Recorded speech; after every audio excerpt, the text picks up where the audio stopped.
ముఖ్యంగా చూస్తే కనుక కాకినాడ సభలో జగన్మోహన్ రెడ్డి మాట్లాడుతూ చంద్రబాబు పవన్ కళ్యాణ్ గారిని ఉద్దేశించి వాళ్ళిద్దరు ఒకళ్ళ దొంగ మరొకళ్ళ గజ దొంగ అంటూ చేసిన వ్యాఖ్యలను ఎలా చూడాలంటారు?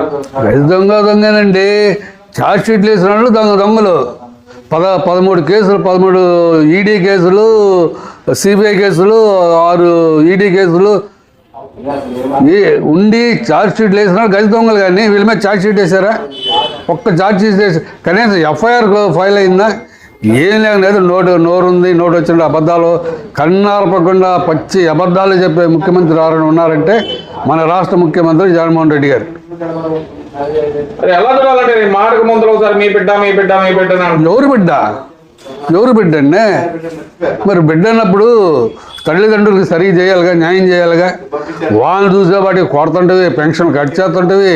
మా సభకు రాబోతే మీకు పెన్షన్ కట్టు, డాక్టర్ మహిళలను చూస్తే వాళ్ళకి అవి కట్ చేస్తారు, ఈ కట్ చేస్తారు. ఈ కటింగ్తో సరిపోయింది. కానీ ఇంకేంటి ఆయన చేసేది? ఇంకేంటి మీ బిడ్డ అంటాడు.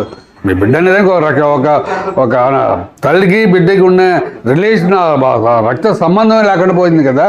ఆయన చెప్పే మాటలకి చేసే విధానానికి చాలా తేడా ఉంటుంది.